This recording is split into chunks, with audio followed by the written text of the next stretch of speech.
fotos no livro, mas não é uma coisa garantida. Então o Nelson Rodrigues fez algo maravilhoso. Ele pegou um tema que foi criado pelo Neil Raft, que ganhou o Grammy com justamente com esse tema do Batman. Lembrando também que atores como Frank Washington também ganhou um Emmy como melhor ator de TV, né, por essa performance dele. E a trilha sonora foi assinada pelo Nelson Riddle, que fez um álbum, um soundtrack maravilhoso, maravilhoso. Eu, se não me engano, tenho aqui, qual é a sequência? Ah, a sequência é com a Mulher Gata, né? Isso é uma outra história que eu vou falar. Você tem como pular o vídeo, botar fora da hora? Vê o que tem esse daí mesmo, o Stunt Freeze. Essa foi a primeira vez que você vê pontuado o que o Nelson Riddle fez no tema do Neil Raft.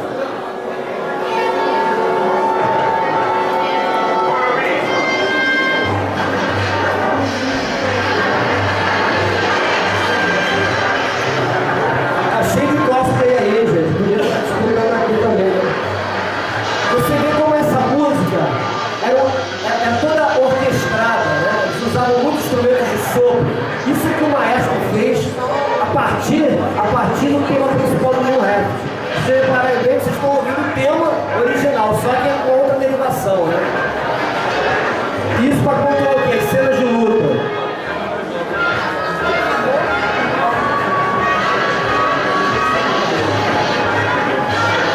Outra curiosidade, este foi o primeiro episódio a ser exibido aqui no Brasil, tá? E existe também algumas coisas que eu queria falar.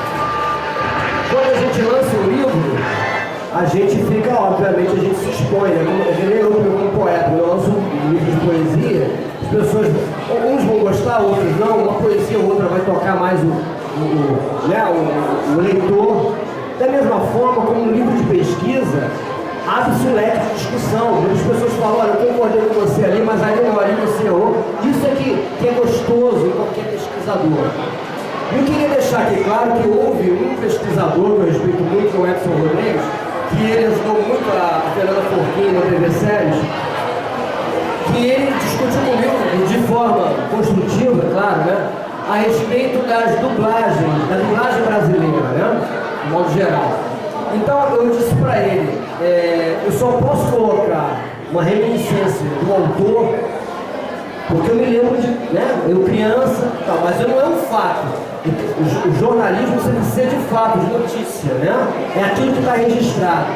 Então ele me garante, de pé junto, eu coloquei aqui, porque isso é fato jornalístico, que os 2 primeiros anos da série foram dubladas, os 2 primeiros anos foram dublados pela AIC São Paulo, que era a arte e indústria cinematográfica, que era a melhor dubladora nos anos 60. Nos anos 70, quem operou aqui no Rio de Janeiro foi a Agatha Richards. No terceiro ano da série, veio para o Rio de Janeiro, o TV Cinesom ficou responsável pela dublagem no terceiro ano. Mas ele me jura, de pé junto, que o primeiro ano, isso é um dado legal, foi feito pelo Tio Fono Brasil, que para quem se lembra era a dubladora dos Flintstones, né? E ele diz que se lembra que a voz do comissário Gordon não era aquela voz do José Soares, aquela voz rouca, né, que a gente está acostumado a voz do comissário foi tão marcante. Ele diz que houve primeiro ano, houve uma outra dublagem e que por algum problema foi redublado a primeira temporada pela IC São Paulo e essa temporada só teria então sido exibida no Clube do Capitão Asas. Eu não tenho dado para isso, pedi dado jornalístico, você que sabe muito escutando. Pedi, mas ele não soube, disse assim, não, eu me lembro disso. Bom, eu me lembro, também me lembro, como lembro que eu não lembro, respeito muito isso. Se eu tivesse a oportunidade de atualizar esse livro, eu colocaria a visão dele também. Ele diz que, por exemplo, o Senhor Gelo, né, que na tradução aqui, a cada dublagem mudou o nome do Mr. Freeze para o George Sanders, que foi no primeiro ano da série, era Senhor Gelo. No segundo ano foi o Walt Preminger, aquele famoso cineasta. Virou Senhor Gelado, e o Eli Wallach no finalzinho da segunda temporada, ele virou o Senhor Frio. Só que para o Edson Rodrigues, na primeira dublagem, mesmo no primeiro ano, na original, segundo ele a dublagem original, foi Capitão Gelo. O Face Falsa foi Mil Faces. A única coisa que ele falou e que eu me lembro muito bem foi isso que eu acabei de falar para vocês, que o primeiro episódio aqui no Brasil foi o do Senhor Gelo, do George Sanders, né? E que realmente havia muitas cenas da Molly e o Adam West subindo, aquela bate-corda e tal. Mas enfim, eu respeito muito, isso aí eu coloquei, eu falei assim, pô, Edson, na primeira oportunidade eu vou colocar isso, a sua opinião. Aí ele no site dele lá, ele botou que dizem que na verdade não foi. Dizem, eu faço parte desse dizem, né? Mas não sei nem se ele chegou a ler o meu livro todo, mas assim, eu faço questão de colocar isso porque é legal a gente abrir esse leque de discussão. Então assim, voltando à trilha sonora, então foi um outro marco. Até hoje essa trilha é cultuada. Comerciais de TV, a propaganda usa muito isso, programas de esporte usam muito essa trilha, a famosa New Heft, já rearranjada pelo Nelson Riddle, né? Isso também foi um outro marco. Isso sem voltar, como eu falei, as entrelinhas. Um outro assunto muito sério também que eu gostaria de falar, que hoje nós vivemos, graças a Deus, uma era muito, pelo menos tenta ser mais liberal, mais franca. As pessoas hoje, com essa coisa, mesmo contrário do politicamente correto, hoje as pessoas se assumem mais. Então hoje as pessoas vão às ruas, né? Lutar por seus direitos. Não estou fazendo política não, estou falando a verdade mesmo. As pessoas gritam mesmo. Então as pessoas hoje estão assumidas, né? Então naquela época havia ainda era tida questões raciais, questões de homossexualismo, tudo isso ainda era muito escondido, só um pequeno grupo, né? Um grupo minoritário de artistas intelectuais que se assumiam. Hoje, uma verdade, uma realidade, ainda há muito preconceito. Mas hoje você vê uma novela falar sobre a adoção de um casal de gays, homossexuais, tudo isso era também colocado na série. Eu só discordo quando estigmatizaram os heróis, porque se eles fossem gays, no caso, é o que eu vou dizer agora, eu acho que seria perfeito também. Por quê? Mas não é o caso, porque simplesmente não foi o caso. Porque eles, na verdade, satirizavam até a revolução sexual daquela época. Os trejeitos, os maneirismos do Robin, os trejeitos do Batman. Mas a gente vê ao longo da série, e eu trouxe aqui alguns episódios que provam essa relação que quiseram passar. Que aí, nós estamos aqui diante do escoteiro, que por conta do nosso alemão lá, que fez o Sedução de Inocente, né, um livro que ele resolveu colocar o nirvana do homossexualismo, vários ícones pop, inclusive vários heróis e super-heróis. E colocou o Batman, só pelo fato de ser o tutor do Dick Grayson, né? Ele teria assim, pensado e colocado isso no livro de que haveria uma relação homossexual. E isso não acontece, por diversas vezes. O Batman, a voz do Adam West, ele coloca isso, aquela sedução. Por que ele não pegou o Mulher Gato? Porque era um seriado de criança, para criança, para o público infantil, para aquela época. E aqui a gente vai lançar o terceiro vídeo, Batman e Mulher Gato, com a maravilhosa Julie Newmar, que havia sempre aquele jogo de sedução. E por incrível que pareça, todo mundo diz que foi a melhor Mulher Gato, eu também acho que ela foi icônica, mas houve outras atrizes maravilhosas, como propriamente a Lee Meriwether, que a substituiu no longa de 66. Mas vocês sabem de uma curiosidade? Eles sempre se insinuaram, mas nunca houve um beijo sequer entre Adam West e Julie Newmar. Já Lee Meriwether, no filme, no longa-metragem, ela fazia uma jornalista russa, né? Senhorita Kitka, né? E eles se beijam, se pegam lá e tal, no filme, você já sabe e tal. E quando ela tem uma participação no episódio do Grey Tucci, ela fazia Filho do Milionário, o Adam coloca bem isso, né? Que nem sempre, nem só de luta vive um combatente do crime. Ela o convida para tomar leite com os biscoitos das bolachas. E ele aceita, ou seja, o couro vai comer depois ali.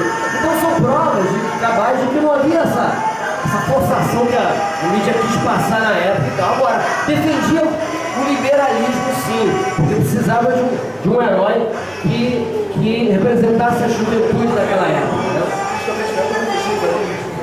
E assim foi com a Herta Kitt, havia necessidade também de mostrar uma vilã, né, negra, era uma cantora de jazz, aliás foi uma das primeiras vilãs da Mulher Gato, né, que, aliás, os principais vilões a morrer. E primeiro foi o São Valmero, depois o Lopes Meredith, depois a Herta, não, a Herta foi depois do Frank Gosto, né? Aliás, o Frank Gosto foi logo depois do lançamento do livro, poderia até entrar, o Adam ficou até muito deprimido com essa morte. Então, eu discuto muito, né? Então as pessoas falam muito, mas o Batman ele tem aquela coisa. Não tem nada a ver. Não existe o deboche. Ele sim defendia o deboche, mas para criticar a sociedade, a ideologia. Não é a ação inversa. Não o público tinha que debochar por isso, mas aquilo. Que eu acho também um preconceito. Porque se fossem de fato, não seria motivo de chacota. Então essa série representou por tudo isso, mais um pouco, né? Que hoje ela tem esse movimento, essa forma de resgate, uma importância muito grande. Então assim, são pequenos detalhes que a gente coloca aqui. Outras curiosidades. As pessoas perguntam assim, Batmóvel, aquele Batmóvel é clássico, né? O nosso George Pérez, que foi o nosso mentor, né? Pegou o modelo lá, o modelo do Lincoln Futura, e customizou e fez esse Batmóvel que é cultuadíssimo. Houve outros Batmóveis maravilhosos, Michael Keaton, né? Esse Tamo do Christian Bale é muito mais para essa cidade, essa guerra urbana que a gente vive, essa guerra urbana, ok, mas é também referente àquela série, outro ícone, né, que ficou o Batmóvel de 66. Quem não conhece aquele Batmóvel? Assim como a trilha sonora, assim como as escaladas, assim como as expressões do Robin, o Holy, né? É santo isso, santo aquilo, o Batman falando, meu, bate isso, bate aquilo. Até hoje a gente usa essa expressão. A geração Y, né, que é a geração, duas gerações depois da minha aí, com as vendas da internet, até hoje usa essa expressão. É aquele Batman tosco de 66, né? Porque houve várias reprises, né? No SBT, na Record, TV fechada, na Fox, Fox Kids, FX, a última foi no TCM, já tá passando o TCM ainda? Não? Não, eu soube disso, a última TCM. Então, de quando em quando essa série reprisada, aí as pessoas, me lembrei daquele Batman tosco, mas vira e mexe, um elemento aqui ou outro referente àquele seriado é hoje ainda lembrado, é hoje explorado e trabalhado ou na propaganda ou em qualquer outro segmento. Então assim, para vocês terem uma ideia, houve 5 Batmóveis, tá? Um reserva, que era para as cenas mais lentas, que é enquadramentos próximos ao Adam, ao Batman, então quando os vilões assumiam o comando do Batmóvel, um outro que era para velocidade, né? Porque esse velocidade era mais para os embaixos dos dublês. Que aliás o Hugh Kearney, que era o Adam, né? Ele chefiava o corpo de dublês do seriado, que era excelente. E o Victor Paul, que embora fosse um bom dublê, era visível, era nodal que ele não era o Burt Ward, porque ele tinha o narigudinho, era orelhudo, e você via nitidamente na cena de luta que estava ali no dublê. O Hugh Kearney era mais fácil porque o capuz protegia também o rosto, ele tinha uma bochecha assim tipo do Adam, meio gordinho e barrigudinho também, né? Mas assim, e as placas, né, que mais apareciam eram 2F3567, Gotham, e 1966, que é o ano da série, e Batman Gotham City. E sempre quando ele saía da caverna aparecia aquela plaquinha lá quando caía ali a placa tinha ali 14 milhas ao centro de Gotham City. Foram 347 vezes que o Robin exclamou santo isso, santo aquilo, entre outras pérolas mal traduzidas até, santa charopada e santas algemas perníferas. Eu me lembro desse episódio quando a mulher gata, a Julie Newmar, já seduz o Batman, ficou naquele clima, naquela pegação, espaço, aí o Robin fala santa charopada, e num outro episódio a mulher gata fala santas algemas perníferas, porque eles ficam presos às algemas que a mulher gata lá lançou ali, né? Foram 86 onomatopeias. Bom, quero dizer que esses dados também foram extraídos do Becker e do John Weisner. E eu também conferi, porque eu sou meio maluco também. Quem é maluco por isso vai lá e confere, né? Então, 86 onomatopeias. Começou com Crunch, como Destruído com o Soco, que foi aquele episódio piloto do Charada, e terminou com Splat, no episódio último, que é com a Minerva, né? E que é com aquela atriz Zazagueiro, lindíssima, e que foi no último episódio de Sabedoria Demais Atrapalha. Outra curiosidade, eu falei do Ruby Carnes, o Adam, nesse período lançou o Back to the Batcave, o Burt, né, My Life in Tights, né.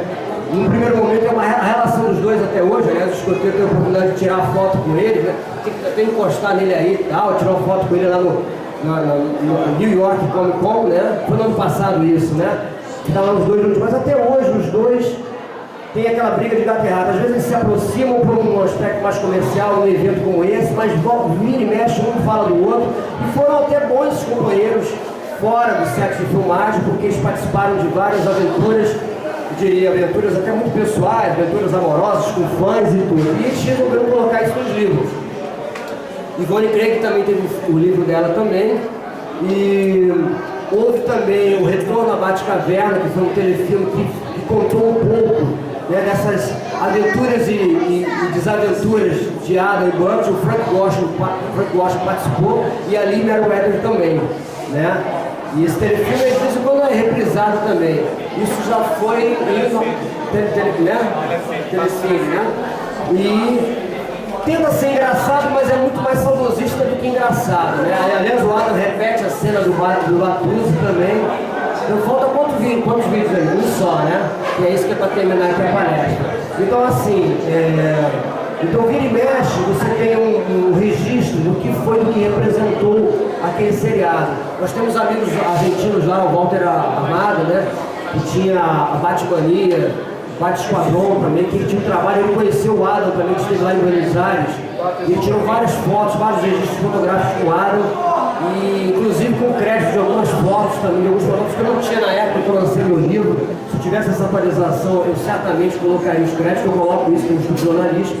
Então assim, por essas e outras, eu digo que eu encerro essa minha palestra para dizer que não foi à toa que eu escolhi este seriado, né, para fazer parte da minha monografia, né, sobretudo o fenômeno da cultura de massa, a Batmania. O que esse seriado representou para aquele momento, que registrou, não somente para aquela época nos Estados Unidos, no mundo inteiro e aqui no Brasil com a contracultura. Então eu acho que era preciso, era uma necessidade eu escrever sobre essa série. E falo que eu sou um dos experts porque eu sou, na verdade, um grande Batmaníaco e apaixonado por essa série, né? Existem outras séries também que eu gosto bastante, me aprofundo bastante. Mas a série eu sempre vou defender com muito carinho. E eu acho que em nada atrapalha essa versão dark que foi resgatada. Porque eu digo sempre, Batman é bom em todas as fases, era de ouro, era de prata, não tem, toda fase tem um lado muito que apetece o fã, né? Que atrai o fã. Como também todas as faces do Batman, seja camp, seja estética camp, seja dark, o Batman é icônico, por isso que virou um tema de monografia para mim, vai virar uma dissertação e quiçá uma tese. Outras pessoas já fizeram isso também, eu não sou médico nessa questão, mas assim, eu tenho muito carinho por isso e eu fico muito contente porque, na verdade, quando eu fui chamado para fazer esse livro, a série completava 40 anos. Passaram-se 7 anos, ou seja, 47 anos, e eu sou chamado para falar da série e sobre esse livro. Então, para mim, eu fico muito honrado com isso, né? E eu, mais uma vez, de uma forma muito humilde, eu agradeço a todas as pessoas que me ajudaram muito. Márcio Escoteiro, o Mário Haddad, o Silvio Ribas, que é um outro jornalista pesquisador, aliás, ganhou um prêmio como jornalista, como você soube, né? Jornalista de economia. Todos os outros fãs amigos nossos de São Paulo, o Link Nery, que fez a Batman Trajetória, todas as pessoas, a galera da Batmania Rio, por favor, eu quero agradecer, tá? Vocês que me convidaram, o Guilherme, o Luiz Augusto, o Paulo, todos vocês aí, muito obrigado por vocês terem lembrado do meu nome para estar aqui. Eu encerro a minha palestra, nós estamos uns 10 minutinhos aí, dos principais vilões. Até aqui eles erraram, aí o chato aqui do Expert é que tem que falar, né? Esqueceram do John Astin. O John Astin, que é mais conhecido como Gomes, né? Da série de 60, dos anos 60, da família Adams, né? Ele substituiu o Frank Gorshin no segundo ano, aliás, um episódio maravilhoso que é Feliz Aniversário Batman, né? Que, aliás, essa cena eles vão roubar um banco submarino de Gotham, então eles fazem tudo em slow motion, né? Até as onomatopeias saem lentamente, como se tivesse aquela borbulha dentro da água, né? E o John Astin foi chamado porque o Frank Gorshin já estava pedindo um cachorro um pouquinho mais alto, né? E E aí ele foi chamado às conversas. Depois o Frank deu uma caída na carreira dele e foi chamado para fazer mais um episódio no terceiro ano da série com a Batgirl. Queria lembrar também, antes que eu me esqueça, né, falar rapidamente que no final da primeira temporada, porque na verdade, assim como todo seriado, tem um filme piloto, né, um longa piloto. A audiência da ABC estava caindo vertiginosamente e eles tinham necessidade de lançar logo um novo produto no ar. Então, foi assim, sabe, meio que no supetão, vamos botar logo o primeiro episódio. Ficou sendo o episódio piloto, o episódio com o vilão Charada. Mas eles resolveram fazer com calma um longa-metragem, ainda em 66, no finalzinho, já no finzinho da primeira temporada para segunda temporada. Uma curiosidade, a bicicleta, a motocicleta do Batman, o bate-copo, a bate-lancha foram inseridas nesse filme e já no segundo ano já apareceram já. No finalzinho mesmo da primeira temporada, ficou pronta a bicicleta. E há um episódio do Pinguim, né? O Pinguim, inclusive, vai dizer dois episódios aí seguidos. Primeiro, Pinguim e o Prefeito, que o Batman Retorno usou muito nesse episódio também do Pinguim para fazer o Batman Retorno. E esse outro a que eu me refiro, da utilização da bicicleta, é justamente quando o Pinguim assume o Batmóvel, foge, e aí o Batman comanda, né, da sua bicicleta. E essa cena também é repetida com o dele devido em Batman Retorno, né, maravilhosamente bem. Então, assim, dizer rapidamente sobre o filme de 66 é uma outra fofoca, outro tititi. Não ficou claro ainda sobre Julie Newmar.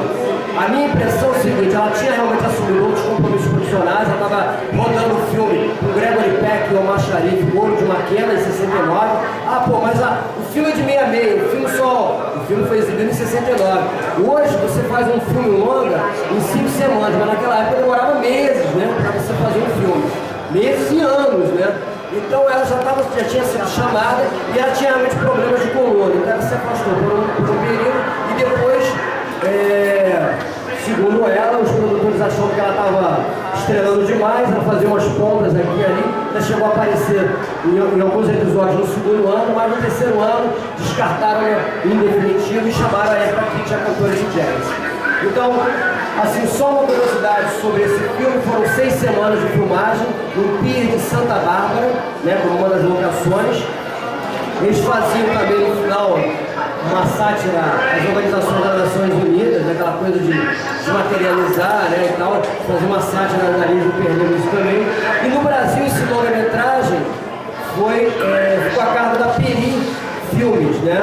Então as vozes mudaram todas, inclusive o Francisco Milani, que para quem não sabia da época da escolinha do professor Raimundo, ele fez o Saraiva, né? Tolerância zero, ele chegou a dublar a voz do Batman nesse seriadão, né? Nesse longa-metragem.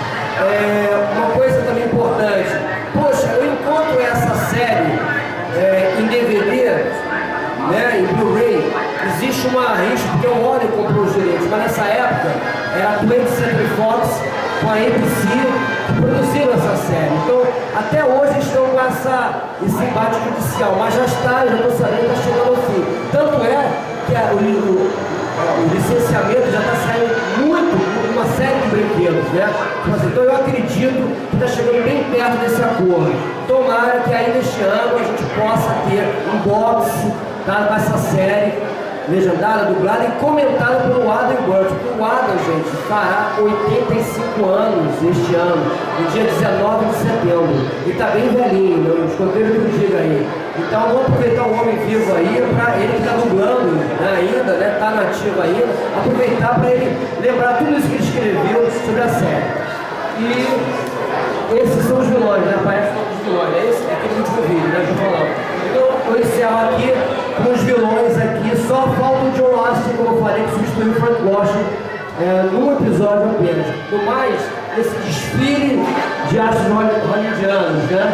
A Sharon Peters, que fez a mãe Parker, aí, oscarizada, já apareceu aí o Vincent Price. Cameron Jones, que fez a mulher do Gomes, a Mortiça, da série Família Adams de 66, né? Ela aí. Boris Meredith, né? que fez o Twilight Zone, Além da Imaginação.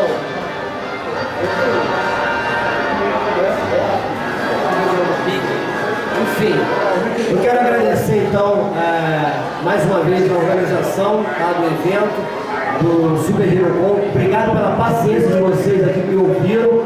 E se quiserem fazer alguma pergunta para terminar, estou aqui. Alguma pergunta? Alguém fazer alguma pergunta sobre o seriado? E lembrando, quem estiver por aqui, eu estou autografando, não tem mais esse livro se esgotou, só pela internet. Mas quem quiser me procurar depois do livro comprado, adquirido, pode procurar o Marcos para autografar sem problema. E hoje eu estou autografando ainda esse fãzinho, tá? Eu estou vendendo aqui a R$5 com autógrafo.